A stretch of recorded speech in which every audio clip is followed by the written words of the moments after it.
Boa noite, gente. A paz do Senhor, que coisa boa estar aqui de novo. Gente, foi um desafio estar aqui, tá? Vocês nem têm ideia. Eu tô virada, né? Essa noite não dormi porque estava em João Pessoa. Eu fui fazer uma palestra para um congresso de síndicos. 500 síndicas.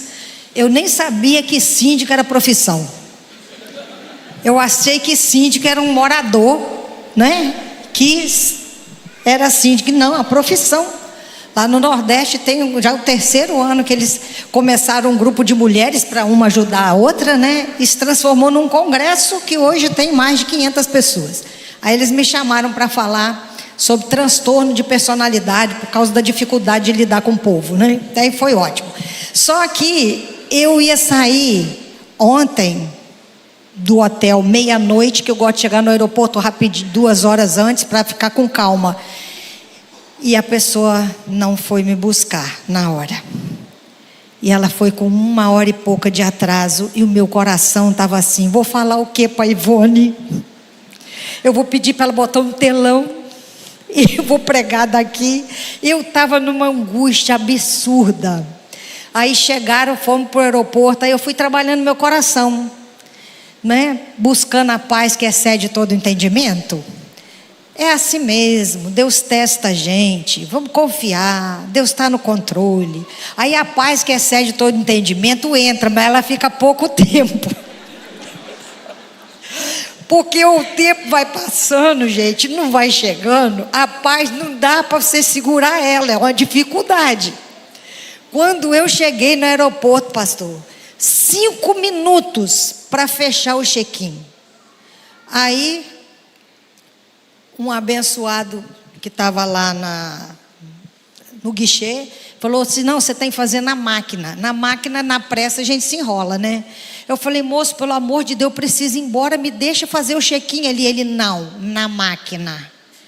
Aí o abençoado, eu falei, porque a gente não pode falar outro nome. Mas eu fui fazer na máquina, o tempo foi passando, passou 2 minutos, aí Deus manda o anjo dele, né? Aí mandou o outro, falou assim: corre aqui que eu vou fazer para você.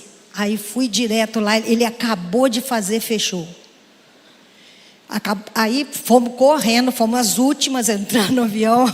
Na hora que eu estava chegando, subi na escada, a Rose vai e fala assim: vai você na frente, porque está todo mundo com raiva da gente. Eu soltei uma gargalhada, eu acho que o nervoso soltou. Eu soltei uma gargalhada que o avião inteiro escutou.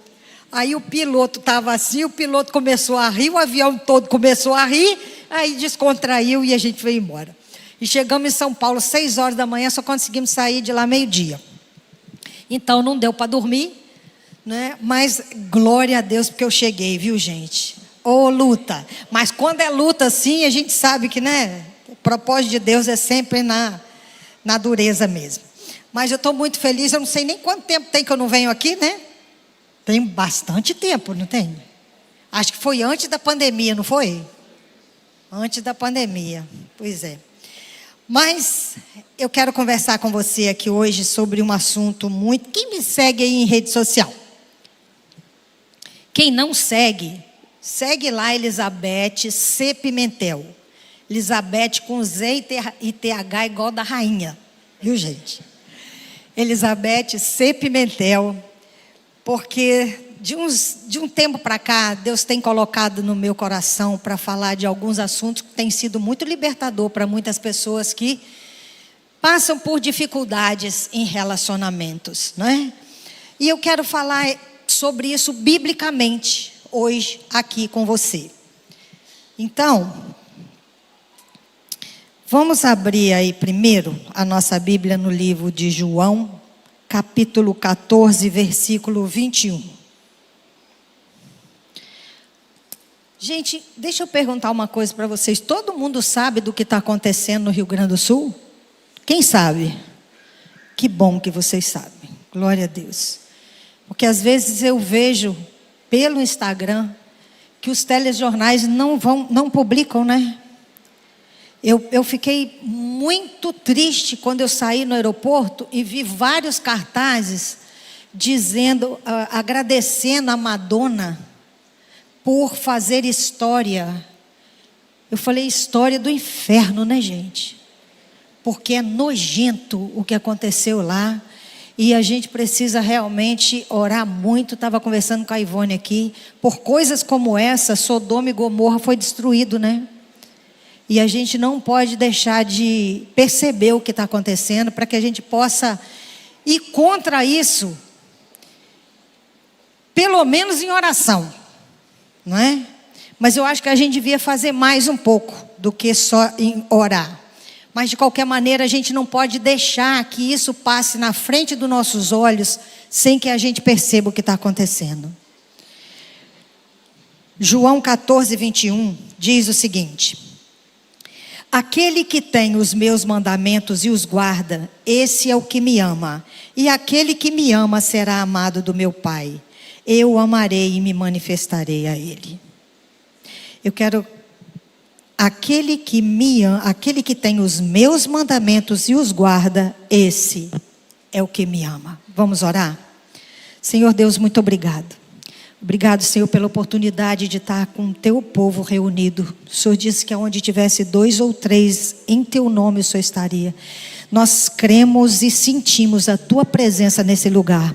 Agora fala aos nossos corações, Pai, para que a gente possa chegar mais pertinho de ser a pessoa que o Senhor espera que a gente seja. E nós já te agradecemos por tudo em nome de Jesus. Amém. Aquele que guarda os meus mandamentos é aquele que me ama. Quantos amam a Deus? Agora, será que a gente guarda os mandamentos?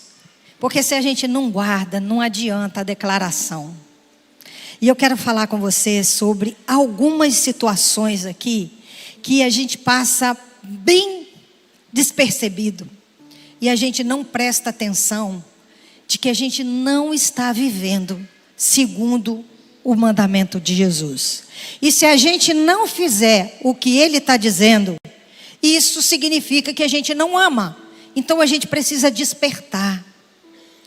Os sinais estão aí, a presença, a volta de Jesus, ele está dando os sinais para a gente. E esses sinais que ele está dando para que a gente se arrependa. Ele está dando oportunidade para que a gente mude. Porque o amor dele por nós é muito grande, ele não quer perder ninguém. Então é a nossa chance de parar, refletir, avaliar o que a gente está vivendo, para que a gente possa mudar. Amém, gente? Pastor, eu estou sentindo falta de um relógio. O senhor sabe que eu tenho problema, né, com isso. Hã? Você põe lá? Então tá bom. Porque se você deixar para falar 5 minutos depois, aí já era. Então, gente, Deus, Ele tinha um modelo de vida para nós, né? No livro de Gênesis 1, de 27 a 29, diz que Deus criou o homem e a sua imagem e semelhança. A imagem de Deus os criou, macho e fêmea os criou, e Deus os abençoou, e Deus lhes disse: frutificai, multiplicai-vos e enchei a terra. Deus tinha um plano. O plano de Deus é perfeito. Tem um versículo que eu amo, que fala sobre os planos que Deus está projetando para nós, planos de paz e não de mal, para nos dar um futuro e uma esperança. O plano de Deus é bonito, o plano de Deus é perfeito. Por que não deu certo? Não é por causa do plano, é porque a gente não faz o plano, a gente não vivencia o plano do jeito que Deus falou, porque senão dava tudo certo. Ele falou para Josué: medita no livro dessa lei, faça tudo conforme está escrito, porque dá tudo certo. Se a gente fizesse do jeito que está escrito, dava certo. A gente precisa voltar para aquilo que está escrito. E uma das coisas que Deus espera da gente é uma vida com harmonia. É uma vida com entendimento. Deus Pai, Filho e Espírito Santo vivem em harmonia total. Então, quando Deus criou e disse para crescer e multiplicar, era um plano lindo. É para crescer e multiplicar abençoado. Não era para crescer e multiplicar na bagunça. Só que Satanás entrou na história. Mas olha, gente, o problema não foi nem o diabo ter entrado. O problema foi o homem e a mulher ter ouvido. Não é? O diabo podia ter entrado e eles não precisavam ter escutado. Eles já não tinham a verdade antes. Eles não tinham ouvido a verdade antes. Era só perceber que aquilo ali não combinava uma coisa com a outra. E bastava negar aquilo e ficar com a verdade. Mas isso acontece com a gente. Quantas vezes eu já ouvi pessoas dizendo assim: um dia eu vou encontrar com Adão e Eva, eu vou querer que me explique porque nós pagamos pelo erro deles. Eu mesmo já falei isso. Mas acontece, gente, que o que Adão e Eva fez, a gente faz todo dia. A gente repete a mesma coisa, porque nós temos a palavra aqui que nos diz, e a gente também faz escolhas diferentes. Nós também conhecemos a palavra e a gente também não vive de acordo com ela. Ou seja, nós também estamos dando ouvido ao diabo. A gente também ouve o inimigo e a gente tem a palavra da vida eterna. Então a gente precisa voltar para ela e viver segundo ela de uma maneira correta. Porque quando o inimigo entrou e o homem e a mulher ouviram aquela palavra, o que aconteceu nos relacionamentos? Entrou a inveja, o engano, a manipulação, a maledicência, os conflitos, a mentira. Entrou um monte de coisas que destruiu o relacionamento da gente. Tudo porque se deu ouvido a algo que foi o que Deus não falou. A gente precisa ser crente que vive a palavra. Gente, a igreja aqui é cheia. Quantas igrejas são cheias? Você já imaginou se todo crente vivesse a palavra? Quem vive a palavra é a luz e sal da terra. A terra não estava do jeito que está, gente. A nossa nação não estava do jeito que está. Porque as igrejas aqui estão lotadas. Às vezes eu vou, de vez em quando, pregar lá fora. Já preguei várias vezes na Inglaterra, em outro país, na Suíça. As igrejas, quando tem 80 membros, é grande, pastor. Um dia o pastor falou assim: ó, se vou te levar numa igreja, essa igreja é muito grande, tem bastante gente. Tinha 80. Eu falei: povo, não lembro como é que é a igreja do Brasil, não. Aqui grande tem 5.000, não é isso? Lá é difícil. Então é o evangelho morrendo mesmo. Agora aqui a gente tem a oportunidade de estar junto ouvindo a palavra. Só falta a gente viver ela. Porque a gente está vindo para a igreja, a gente está vindo receber a palavra. Nós temos essa motivação. A gente só precisa da motivação para viver aquilo que está escrito. E olha, Deus quer conserto. Deus ama esse povo. Deus quer a gente de volta. E a gente precisa pensar nisso.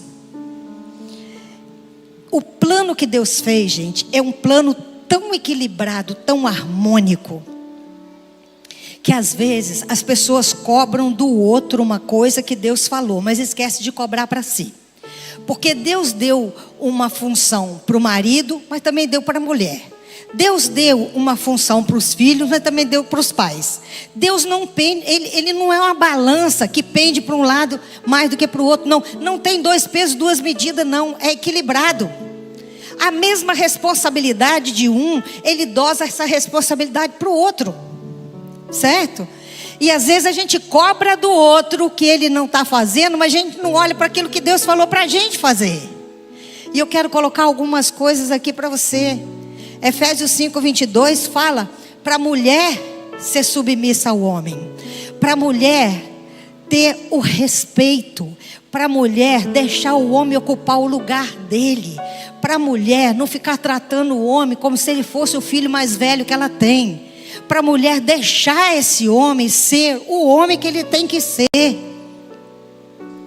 Mas às vezes a mulher perde o controle e ela quer assumir esse lugar. Lembro da história de um cara, que a mulher era tão autoritária, que ela nunca dava razão para ele. Ele nunca estava certo. Aí um dia numa discussão, tinha muita discussão. Aí num dia de um conflito, de uma discussão, A mulher falou que ele tinha razão.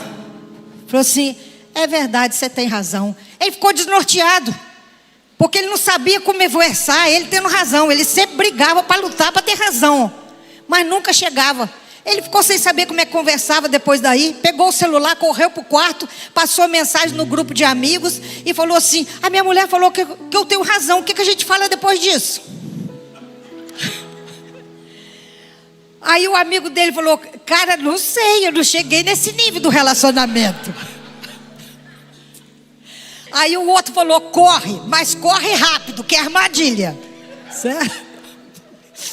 Então,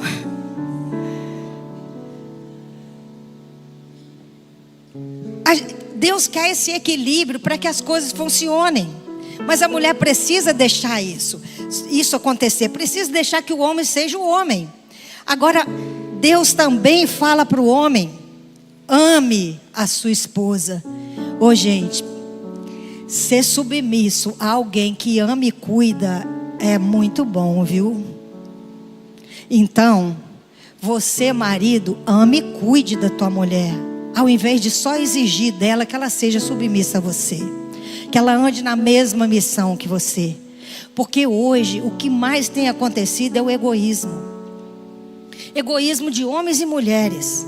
A gente vive num mundo cada dia mais centrado em si. Cada um está andando, está girando como uma hélice. Tudo gira em torno do próprio eixo. É o que eu quero, o que eu preciso, é o que eu necessito, é o que o outro tem que fazer para mim. As outras pessoas viraram fonte de suprimento para você, porque você só olha para o outro tentando entender o que o outro tem que fazer por você. Mas a gente não quer ser doador, a gente não quer ajudar, a gente não quer fazer ninguém feliz. Outra coisa, Efésios 6:2, honra seu pai e sua mãe. Gente, quantos adolescentes de 40 anos eu conheço? Aquelas pessoas que ainda acham que tem que ser tratada pelo pai e pela mãe, que está ali brigando, está exigindo coisas, porque ele tem que me entender, porque ele tem que fazer para mim, porque ele tem que isso, que ele tem que aquilo. Amigo, você cresceu, irmão. Cuida da tua vida. Tua mãe e teu pai não tem mais que fazer nada por você, não. Faça por si mesmo. Ah, o meu pai e minha mãe não me entendem. Uma vez um cara de 42 anos falou isso para mim: o meu pai e minha mãe não me entendem. Eu falei: para que você precisa que eles entendam você, filho? Entenda você a si mesmo e cuide da tua vida. Você vai esperar que outra pessoa entenda você com 42 anos? Não, passou da hora, certo? Acabou a fase. Com 10 anos você precisava que teu pai e tua mãe te entendesse. Com 40 você não precisa mais não. Mas a gente fica nessa história de achar, é o tempo do narcisismo, gente. É o tempo do mundo narcisista. É tudo para mim. É tudo eu. O outro existe para me satisfazer. E aí pai e mãe fica essa pessoa que tem que estar a vida inteira em função desse adolescente de 40 anos. Está na hora de crescer, gente. Agora Deus, Ele é equilíbrio, né? Ele é justo. E aí em Efésios 6:4, pais, não provoqueis a ira dos teus filhos. Ô gente, o que eu conheço de pai e mãe manipulador não é brincadeira não.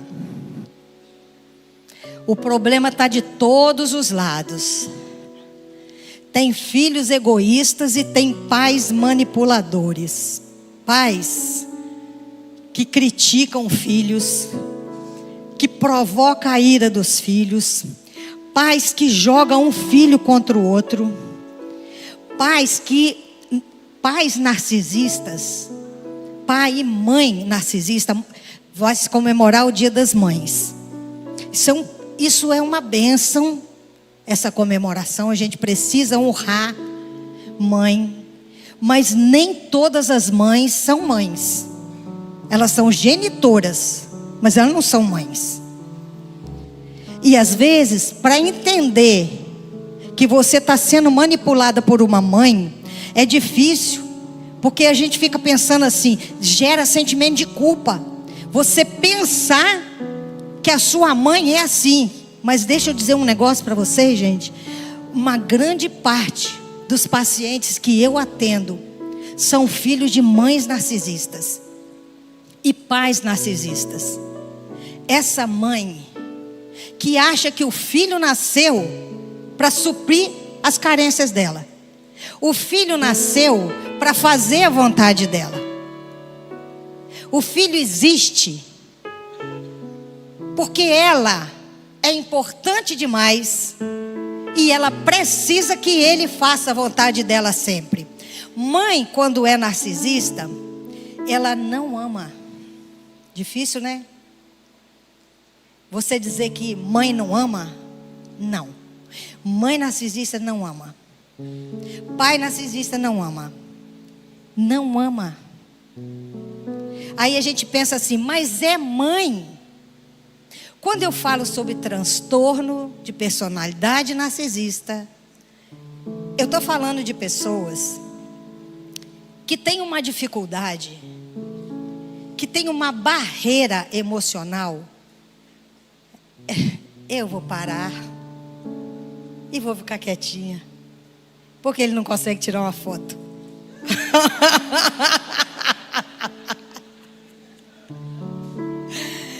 Mas, gente, a barreira que tem emocional de um pai e uma mãe narcisista, de uma pessoa narcisista. Porque as pessoas falam assim, Elizabeth, tem mãe narcisista? Tem filho narcisista? Tem médico narcisista? Tem psicólogo narcisista? Tem pastor narcisista? Ô, gente, tem pessoas narcisistas. Tem pessoa com transtorno de personalidade narcisista, que eu estou falando aqui várias características dela. Essas pessoas podem estar em qualquer lugar, elas são médicos. Tem um monte de médico assim. Essas pessoas gostam de lugar de poder. Porque essas pessoas se manifestam de duas formas. Ou elas são aquelas grandiosas, autoritárias, aquelas pessoas que gostam daquele lugar onde ela fica acima da lei, onde ela manda, desmanda, ela faz, ela desfaz. Mas tem aquela que é oculta, que parece ser humildezinha, né? Que parece ser bonzinho, que parece ser o legal. Mas essas pessoas, elas podem estar em qualquer lugar que elas quiserem. E nesse lugar que elas quiserem, elas não deixaram de ser elas mesmas. Isso é uma personalidade, o jeito de ser, o modo da pessoa ser. Você está entendendo? Então ela pode ter qualquer lugar. Tem psicólogo também, um monte. São pessoas. E nesses lugares, elas acabam criando um caos. No livro de 2 Timóteo, quando eu falei dos filhos de mães, o que uma mãe narcisista ela é capaz de fazer? Ela é capaz de jogar um filho contra o outro. Ela é capaz de escolher um filho para ela paparicar, para ela mimar, para que esse filho possa ser dependente dela a vida inteira, para esse filho não crescer, para ela fazer tudo, dar tudo na mão e ele não se desenvolver, porque se ele não crescer, ele fica com ela a vida inteira, cuidando dela, não é? Então ela vai manter esse elo a vida inteira e vai controlar essa pessoa. Vai parecer que ela ama ele demais, mas não é não, ela ama ela. E ela precisa de alguém que permaneça com ela a vida inteira. E aí tem aquele outro filho que ela vai ser a lata de lixo dela, que ela vai depositar todo o ódio, toda a raiva, todo o desequilíbrio nela. Esse filho que é o bode expiatório dela, esse filho pode ser a melhor pessoa do mundo. E esse filho tenta fazer de tudo para agradar essa mãe.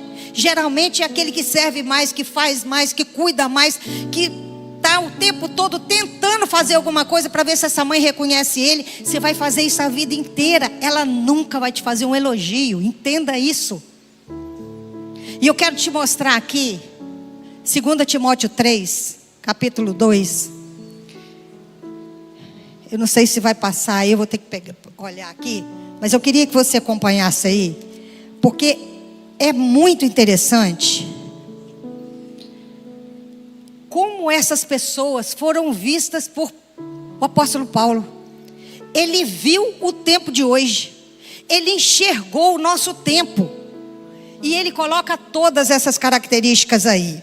Sabe, porém, que nos últimos dias sobrevirão tempos trabalhosos, porque os homens serão amantes de si mesmos, avarentos, presunçosos, soberbos, blasfemos, desobedientes a pais e mães, ingratos, profanos, sem afeto natural, irreconciliáveis, caluniadores, incontinentes, cruéis, sem amor para com os bons, traidores, obstinados, orgulhosos, mais amigos dos deleites do que amigos de Deus, tendo aparência de piedade, mas negando a eficácia dela, deste afaste-te. Isso aí não é um monte de gente, não. Isso aí é um tipo de pessoa. E eu trabalho com as vítimas dessas pessoas. E as vítimas dessas pessoas adoecem e morrem se elas não conseguem resolver o problema delas para fazer isso que o apóstolo Paulo fala: afaste-te. Aí você vai falar assim: Elizabeth, tem que afastar de mãe assim? Gente, eu tive paciente que estava enlouquecendo. Se ela não se afasta dessa mãe, ela perdia o casamento, porque a mãe falava com ela que estava, mãe crente, dizia para ela assim: estou orando para o seu casamento acabar e você voltar para a palma da minha mão de novo.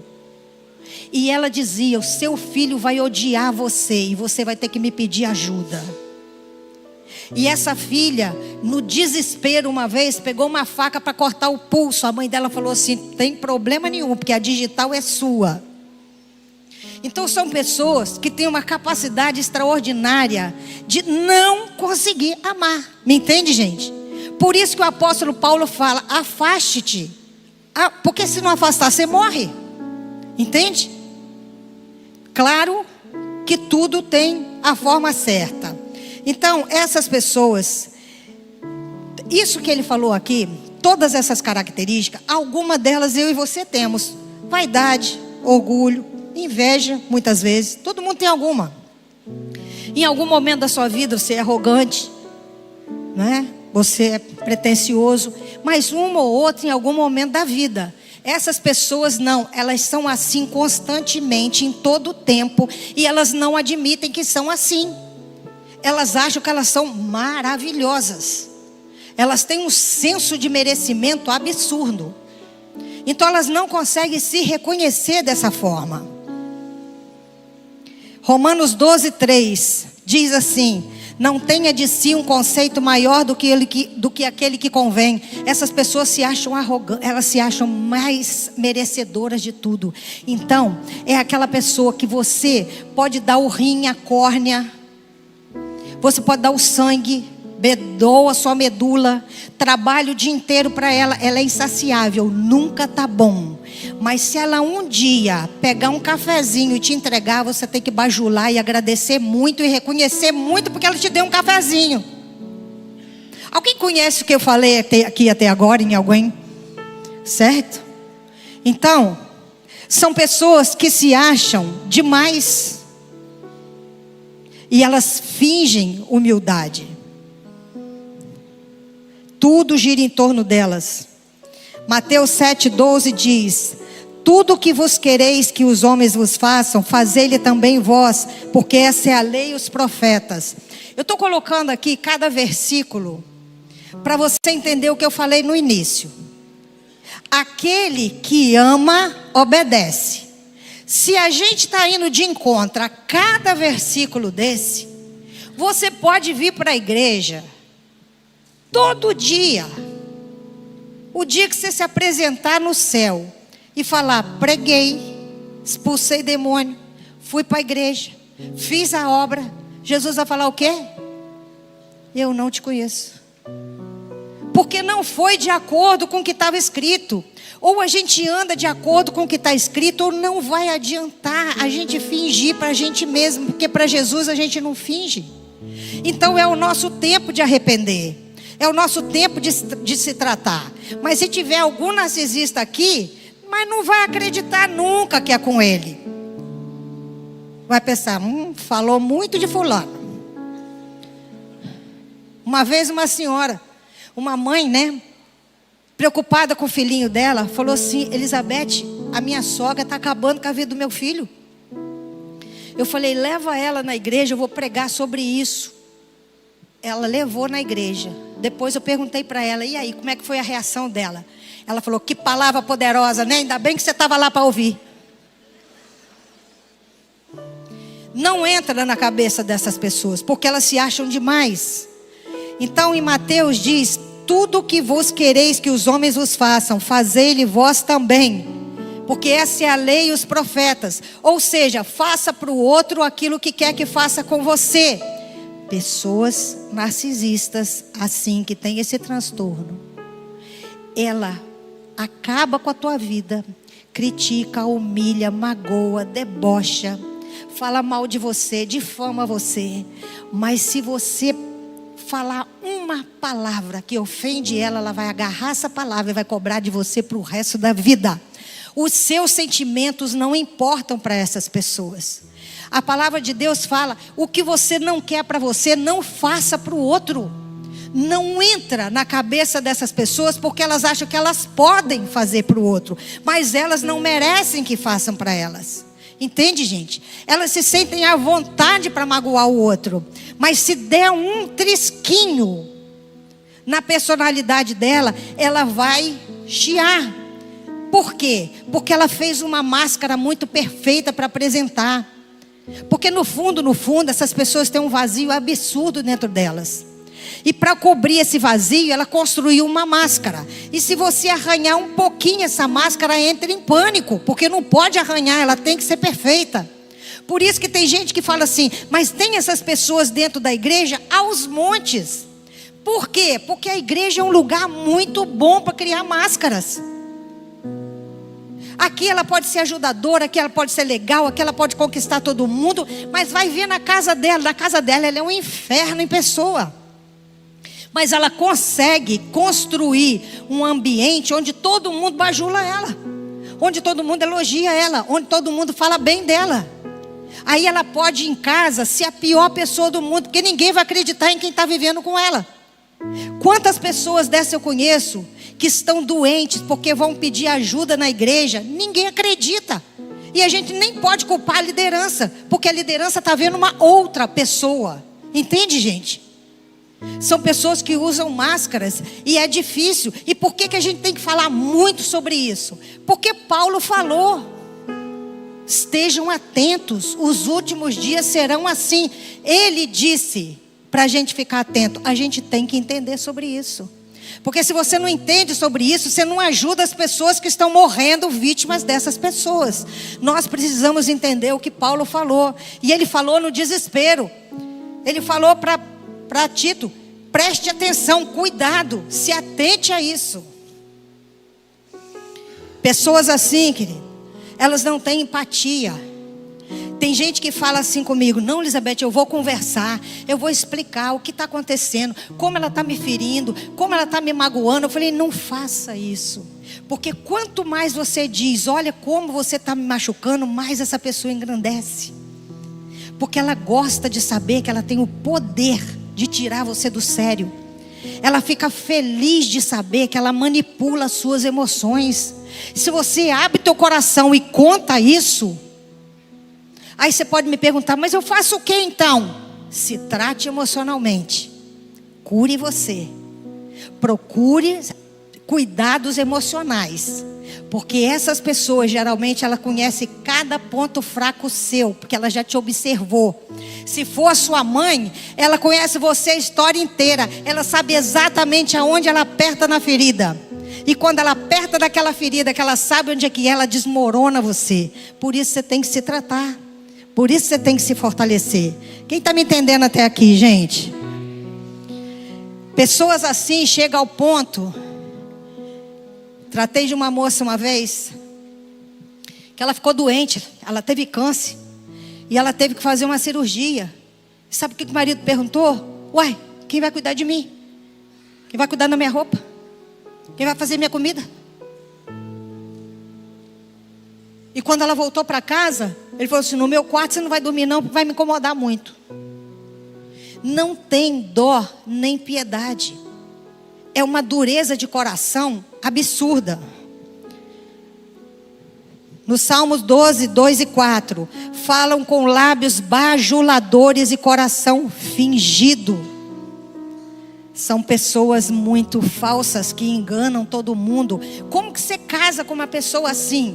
Porque tem muita gente que casa com uma pessoa assim achando que casou com um príncipe ou uma princesa.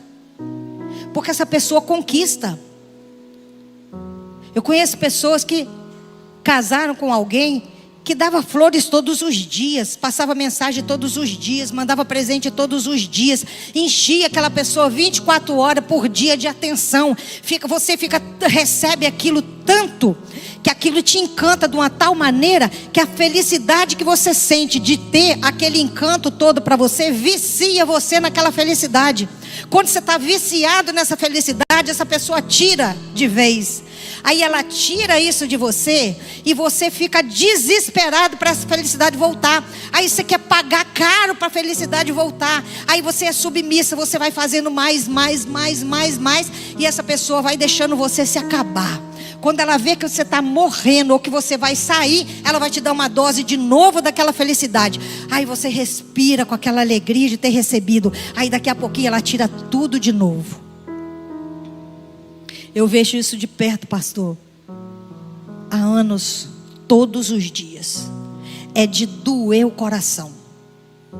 E o que mais dói o coração é saber que muitas dessas pessoas estão na igreja orando pelas outras. Quantas mães fazem isso com os filhos e dentro da igreja elas estão lá fazendo a campanha, orando por outras, mas em casa elas estão matando a filha, jogando o neto contra a própria filha. Gálatas 5:26. Não sejam cobiçosos, não irrite uns aos outros, não sejam invejosos. Mães narcisistas têm inveja do sucesso dos filhos. Não suporta saber que você tem algo que ela não tem. Filhos de pais e mães narcisistas não pode contar vitória. Tem que esconder a vitória de pai e mãe. Porque se contar essa vitória, querido, você arrumou um problema sério para você. Porque ela vai tentar de tudo para te derrubar. Marido narcisista, mulher não pode contar a vitória para eles. Porque tem inveja do sucesso do outro. E não tem inveja só de coisas materiais, não. Tem inveja do carisma. Tem inveja da felicidade. Tem inveja da sua alegria. Porque não consegue ter aquilo. Porque pessoas assim, elas não são felizes. Ninguém pode ser feliz sendo assim, gente. Não existe possibilidade de uma pessoa ser feliz sendo assim. Então é uma pessoa amargurada, é uma pessoa triste, é uma pessoa rancorosa, é uma pessoa que está o tempo todo irada, o tempo todo com raiva. Ela é infeliz. Então quando você está rindo, está feliz, está alegre, está se divertindo por causa de alguma coisa, ela não suporta ver, porque ela não tem aquilo, então ela vai tirar de você. Quantas pessoas eu conheço que perderam o ministério, porque o ministério fazia ela brilhar? Perderam o emprego porque era bem sucedida, e a outra pessoa deu um jeito de lá cortar, de tirar ela daquilo que fazia com que ela ficasse, com que ela brilhasse. Não podia. Se você gosta do dia do seu aniversário e tem uma pessoa assim com você, ela vai amanhecer o dia, ela vai começar a atormentar você, porque ela não quer que você sinta essa alegria. Você gosta de viajar final de ano? Você gosta de fazer aquela viagem? Você planeja o ano inteiro uma viagem assim? Ela vai estragar todo o tempo da viagem. Aí você tem filhos que não quer passar isso para os teus filhos, não quer tirar dos teus filhos a alegria daquelas férias. Você vai sofrer mais ainda. Porque você vai fazer toda a ginástica do mundo para não deixar seus filhos perceberem. E é aí que aquela pessoa vai pisinhar mais ainda para destruir aquilo que você se sente bem fazendo. Faz sentido para alguém aqui? Eu sei que quando eu pergunto isso, gente, as pessoas têm medo de levantar a mão. Vai que o narcisista do lado, né, gente? Aí você fala, eu vou levantar nada, vai ficar pior para mim se eu fizer isso. Então, essa competição é dolorosa. Efésios 4:26. Não põe o sol sobre a vossa ira. Pessoas assim, qualquer mínima coisa que você faça que desagrada ela, porque tudo desagrada essa pessoa, porque ela tem a expectativa de que você vai ser perfeita para ela. Você fala alguma coisa, não se comportou de um jeito que ela queria. Qualquer mínima coisa que você faça, ela fica com raiva de você. Não põe o sol sobre a vossa ira, significa resolva as coisas à medida que elas vão acontecendo, não é isso? Não durma com esse problema. Soluciona. Essas pessoas passam 2 dias, 1 semana, 1 mês, 6 meses sem falar com você. Aí, se você tem uma autoestima lá embaixo, porque ela já destruiu também, porque ela já criticou você, ela já fez você se sentir tão pequeno, que quando ela se afasta, se cala e se distancia de você, você fica desesperado, querendo saber o que houve, o que eu fiz, o que eu posso ser melhor, mas ela vai se afastar. Se isso está acontecendo com você, tem gente que fala assim, eu faço o que, Elizabeth? Falei, cuida da sua vida. Aí é aquela mulher que fala assim, meu marido me atormenta o dia inteiro. Aí depois ele para de falar comigo. Eu falei, que bênção que ele parou de falar, filha. Se ele te atormenta o dia inteiro e ele parou de falar com você, vai para o salão fazer unha, vai fazer massagem no cabelo, querida. Vai tomar um chazinho com as suas amigas, aproveita o intervalo. Certo? Aproveita o intervalo, porque depois vai haver tortura de novo. Por isso que eu falo, a gente tem que cuidar do emocional da gente. Não dá. As pessoas, a minha maior luta, sabe qual é? Em consultório, e quando eu trato de pessoas assim, é o fato delas ficarem querendo mostrar para mim o quanto aquela outra pessoa é perniciosa, o quanto aquela outra pessoa é ruim. Querido, não adianta você falar o quanto o outro é ruim, é bobagem. O outro é ruim mesmo, o outro não vai mudar mesmo. Sabe o que você tem que fazer? Cuidar de você, melhorar a tua autoestima, descobrir o que Deus quer para a tua vida, pensar no propósito que Deus tem para você. Tira essa pessoa do pedestal, bota Jesus no pedestal. Você abre mão da sua vida com Deus para colocar alguém no pedestal, porque você tem que servir essa pessoa para ela ser feliz. Ela não tem capacidade para ser feliz. Se você vive com uma mãe, com o marido, com a esposa, com um filho, assim, essa pessoa não tem capacidade para ser feliz. Então não tente ser Deus na vida dela. Ora, entrega para Deus, mas não fica ali esperando um milagre, não. Porque tem gente que fala assim, eu estou orando, Elizabeth, não faz mais nada, a não ser orar pelaquela pessoa. Não é isso que Deus quer, filho. Deus quer que você não pare o seu projeto de vida. Enquanto você ora, e você quer acreditar no milagre, aí as pessoas perguntam para mim, você não acredita nesse milagre? Não acredito. Mas por que você não acredita nesse milagre? Olha só. Jesus, Ele deu uma ordem para o mar se acalmar, o mar se acalmou. Ele deu uma ordem para o vento parar, o vento parou. Ele deu uma ordem para o aleijado levantar, o aleijado levantou. Para o cego ver, o cego viu. Para o morto de 4 dias levantar, o morto de 4 dias levantou. Mas teve um grupinho de pessoas que ele falou, raça de víbora, sepulcro caiado. Por que ele não mandou aquela pessoa mudar? Entendeu, gente? Porque tem gente que não tem jeito. Ah, mas Jesus veio para todo mundo. Uai, então você está faltando você ler aquela parte da Bíblia que fala, muitos são chamados, poucos são escolhidos, a porta é estreita, pouca gente vai entrar, gente. Pouca gente vai entrar. Ah, não, todo mundo vai para o céu. Uai, então por que Jesus morreu na cruz? Se todo mundo vai para o céu? Vai não, gente. Vamos cair na real. Não é todo mundo vai para o céu, não. O apóstolo Paulo disse, faça tudo por todos os meios para salvar alguns. Quem quer fazer parte dos alguns aqui? Eu quero fazer parte dos alguns. Mas são alguns. Não vão ser todos, gente. A gente precisa parar dessa fantasia. Não vão ser todos. Então, para fechar aqui, Provérbio 29:1 diz, arrependei-vos. Arrependei-vos. Se você tem um ou outro traço desses que eu falei com você, e isso tocou o seu coração e doeu, glória a Deus pela sua vida, que Ele tem jeito para você. Uma vez eu falei isso numa igreja, o pastor falou assim, Elizabeth, eu preciso que você venha aqui e fale mais tempo, porque eu me vi num monte de coisa aí, está doendo aqui.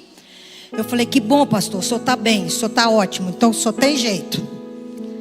Porque quando machuca, significa que você reconhece, certo? Agora, o narcisista, ele olha e vai botar defeito em quem falou.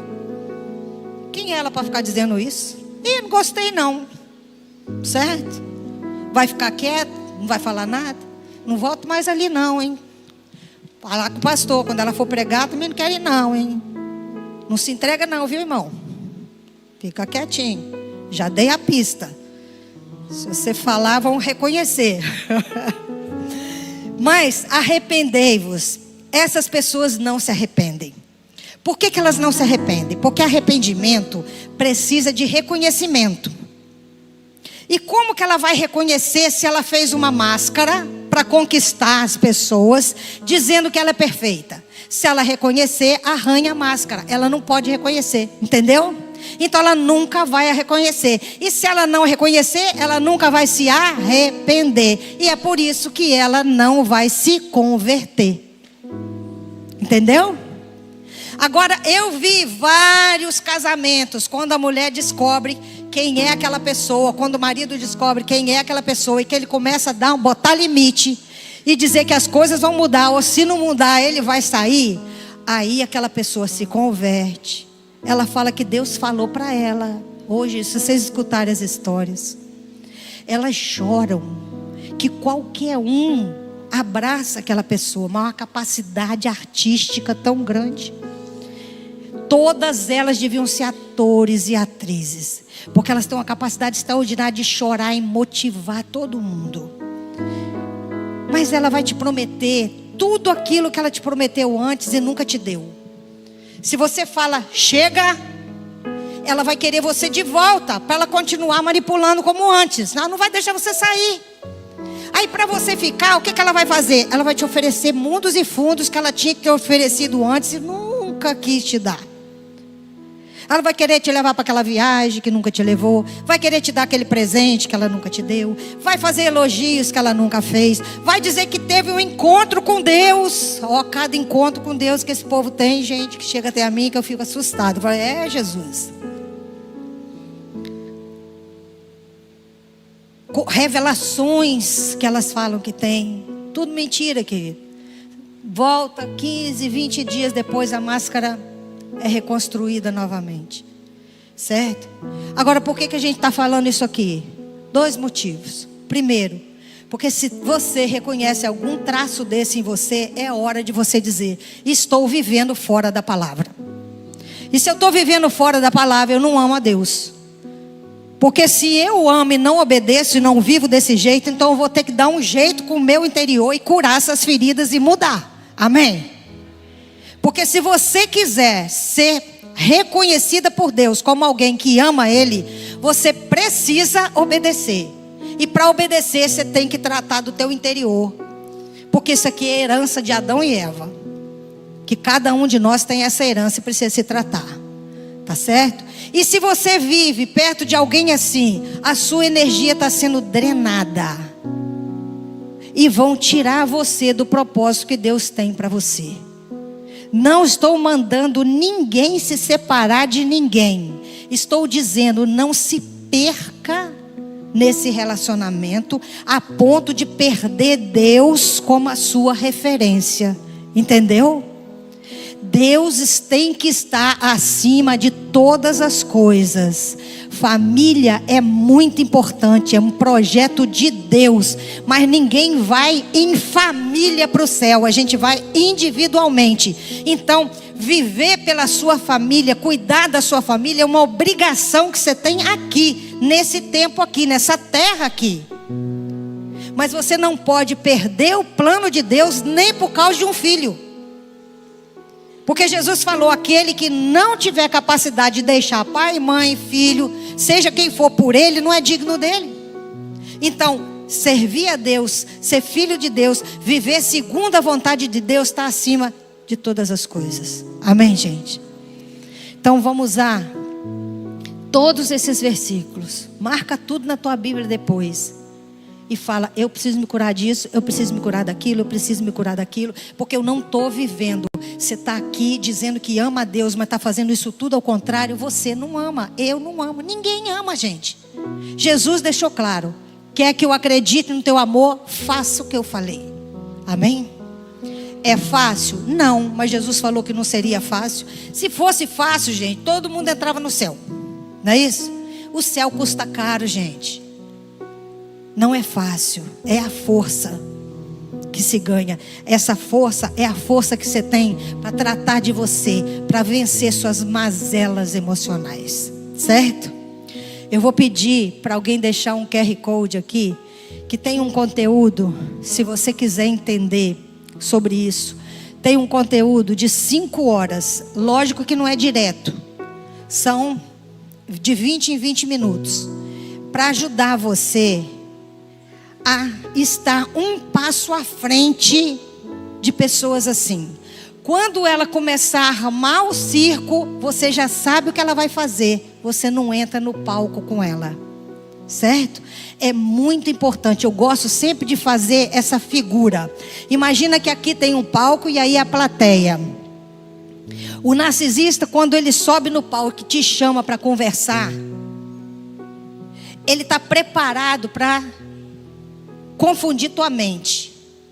Ele está preparado não é para conversar com você. Ele está preparado para te manipular mentalmente e te enlouquecer.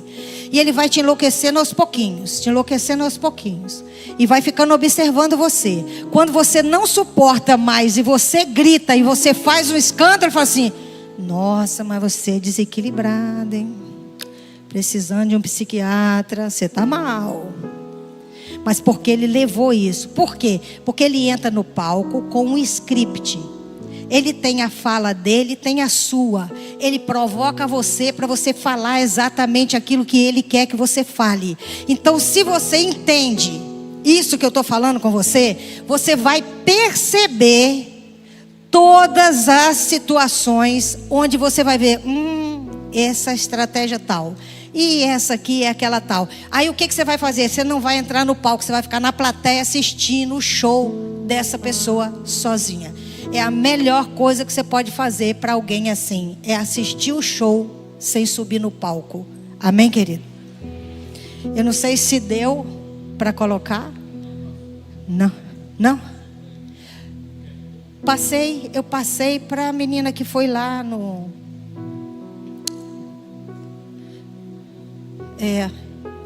eu passei para ela. Se não, pega comigo ali, tá? E eu tenho aqui, gente, quem não adquiriu ainda, Poder da Palavra dos Pais. Esse livro vai ajudar você a entender como a gente cria uma criança, como a gente faz com que essa geração seja saudável emocionalmente, porque nós somos responsáveis para criar novos narcisistas. A gente está criando novos narcisistas. E a gente precisa saber como, e a gente precisa parar com isso, certo? Saber o que fazer. Esse aqui é o Revendo Caminhos.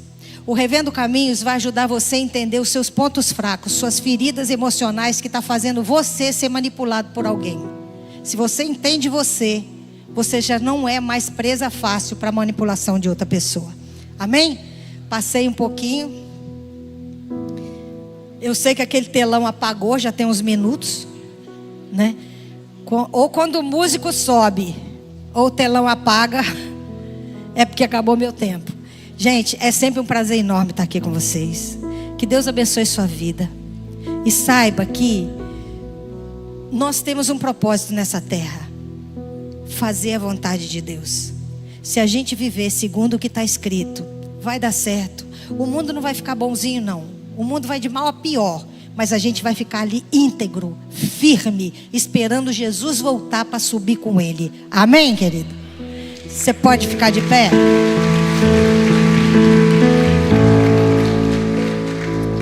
Vamos orar. Senhor Deus, muito obrigado. Obrigado, Senhor, pela Tua palavra que nos direciona, nos ensina a viver da maneira certa. Obrigado pelo Teu Espírito Santo sempre conosco, nos conduzindo, Senhor, para essa caminhada tão difícil. Eu quero te pedir, Senhor, que a tua palavra entre nos nossos corações, aqueça e nos dê coragem para ser quem o Senhor espera que a gente seja. Cura as feridas de alma que estão aqui, Senhor. Dá estratégia para que a gente possa vencer os inimigos da nossa vida, e que a nossa vida possa glorificar o teu nome, Pai, e que no pedestal da nossa vida só tenha um: Jesus, Filho do Deus Altíssimo. Em nome de Jesus eu te agradeço. Amém? Fica na paz. Obrigado, Elizabeth. Você pode aplaudir ao Senhor.